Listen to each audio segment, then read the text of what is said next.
Well, it's Diary of a Support Worker here, and I'm going to talk to you about documentation today. I have my emotional support cup, which is doubling as a microphone stand, and we shall have a little discussion about why it's so important to document. Okay, let's get into it.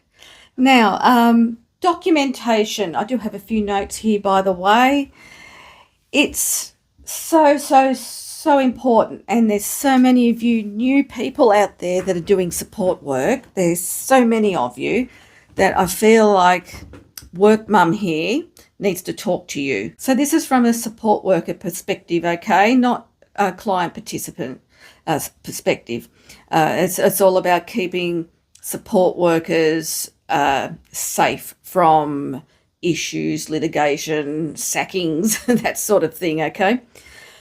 Right, well, support work and documentation, you so need it. Now, there's all kinds of documentation and you need to be up on it. So your company that you work for would have behaviour support plans, feeding charts and feeding support plans, epilepsy plans, medication, progress notes that need to be done daily, hazard forms, incident reports, you name it, and it's there. So a lot of companies have gone digital now, and some are still lagging behind, but quite often it's like QR codes on your phone, which people are getting there. It's slow, but they're getting there.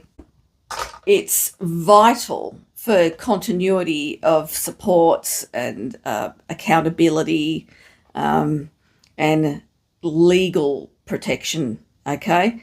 I mostly want to talk about the legal protection because, you know, you're working one-on-one quite often, especially if you're independent and there's no proof, there's no other person out there that can stick up for you, you know?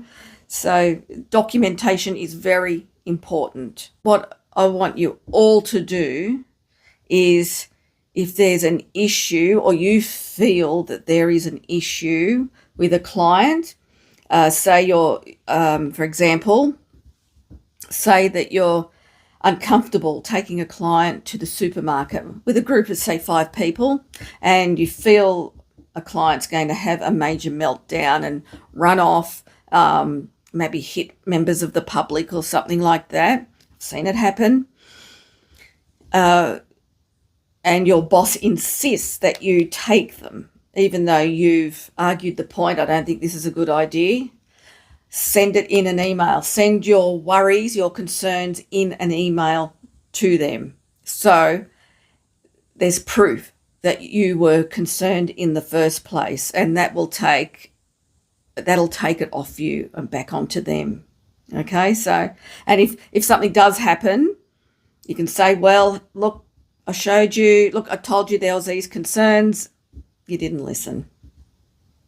So you know, always email a concern, because quite often the support workers at the coalface, or 9 times out of 10, know the participants more than coordinators and managers, and it ensures safety for your clients, you know. So if there's a paper trail of issues, say running off, absconding, that sort of thing, and, you know, you can see, well, there's a pattern here. We might need to get an update in their behaviour support plan.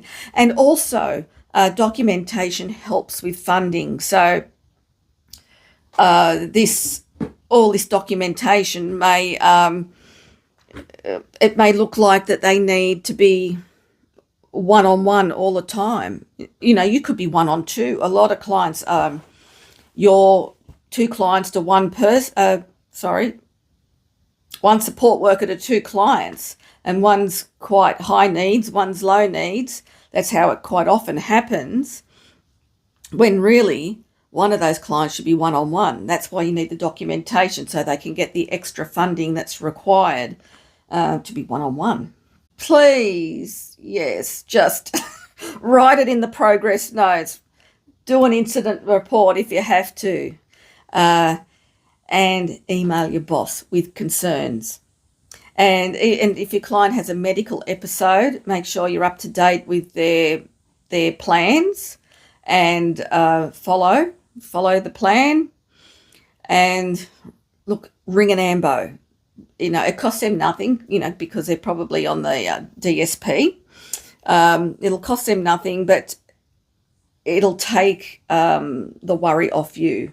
The AMBOs will give you the okay. So you'll also have like communication books that may go from day programs to their group home / SIL house. SIL stands for single independent living. So it's always good to have a little communication note on, and between shifts too. If you're in a group home, it's good to have a communication book. Please don't be passive aggressive in the communication book, like somebody didn't empty the dishwasher and whatever. But believe me, it happened. A lot of bitchiness happens in those communication books.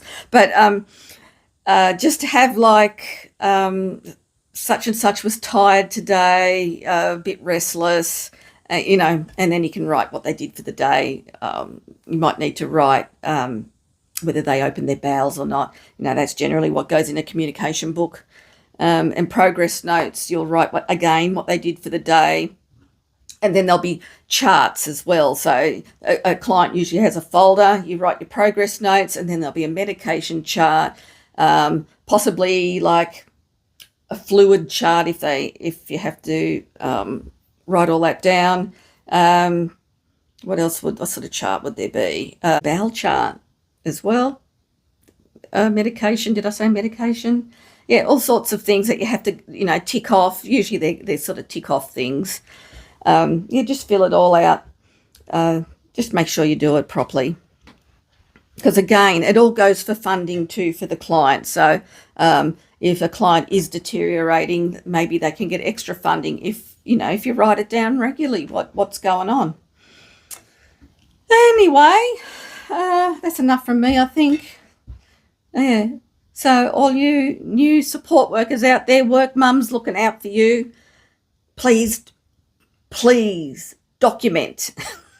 And if you're independent, you need some sort of app or I don't know, app type thing to write down your documents, because you don't really have anything when you're independent. I think there's one's called Shift Care, I think.